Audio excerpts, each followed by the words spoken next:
Un jour, tout ceci sera derrière nous, jusqu'à la prochaine crise.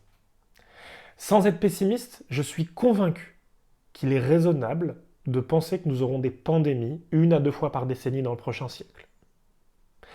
Et si le permafrost continue à fondre, nous allons retrouver des bactéries vieilles de plusieurs dizaines de milliers d'années. Comment l'humain va réagir, cet humain du second millénaire, et comment son système immunitaire va réagir à ces bactéries.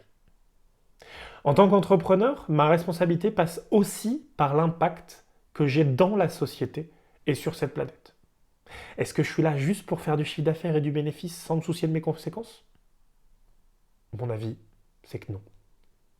Est-ce que je dois mettre en place une sorte de politique de la terre brûlée? Moi, et puis après, les autres, on verra. Es-tu conscient de ton impact et cherches-tu à le réduire? C'est des sujets qui me questionnent aujourd'hui.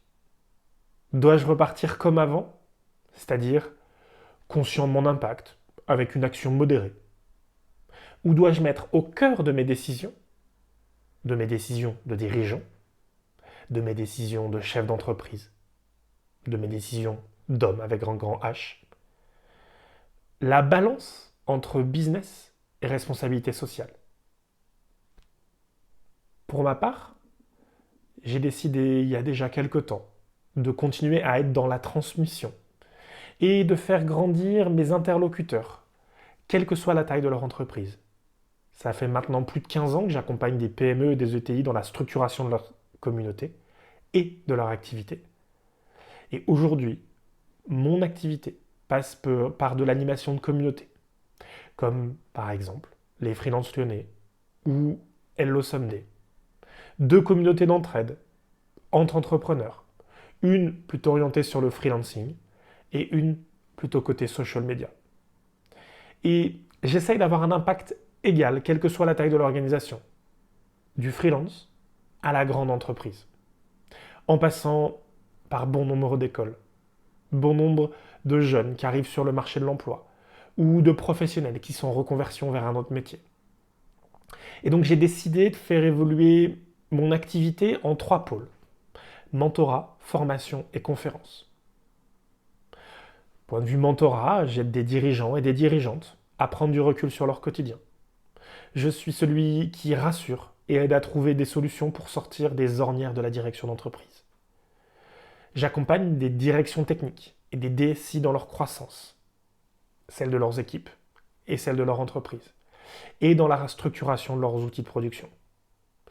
Et dans ce rôle de mentor, mon rôle n'est pas de faire, mais d'être en soutien, d'être la personne sur qui tu peux compter à tout moment.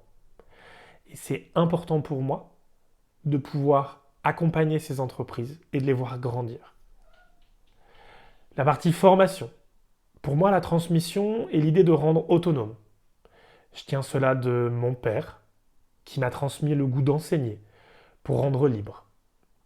Libre de ses propres décisions, en capacité d'analyser une situation et de se frayer un chemin dans ce monde entrepreneurial au code parfois complexe à parser. Ce sujet de la formation et de la transmission est aussi quelque chose d'essentiel. Et ça fait partie, pour moi, de ma responsabilité sociale, sociétale. Et la partie conférence. Aujourd'hui, je suis sollicité une dizaine de fois par an pour éclairer une équipe ou un auditoire sur un sujet précis. C'est un sujet éprouvant à préparer, mais passionnant. Pourquoi je te raconte ça aujourd'hui? Je te raconte l'évolution de mon activité, je te pose ces questions pour que tu puisses à un moment te poser et te dire: ok, on vit une situation un petit peu particulière aujourd'hui. On vit une crise. Après cette crise, est-ce que je recommence tout pareil? Ou est-ce que je fais les choses légèrement différemment? Est-ce que je me pose la question de mon impact dans la société, auprès des autres humains, auprès de la planète? Est-ce que je me pose la question de ma consommation en tant qu'entreprise? Du business avant tout, ou juste d'une activité plus raisonnée?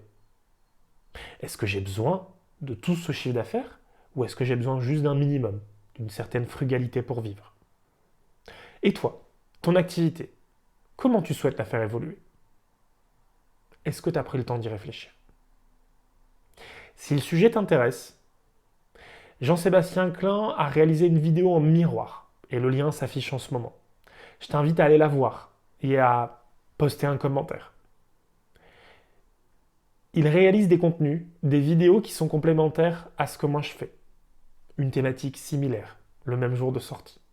Je t'invite à aller voir sa vidéo. C'était la 3e vidéo d'un cycle sur un sujet en tant que sortie du confinement, préparation de l'après-confinement et puis responsabilité sociale. Si le contenu t'intéresse, il y aura d'autres sujets de ce genre sur cette chaîne. Je t'invite à t'abonner et à laisser un commentaire. Et je te dis à très bientôt. Ciao.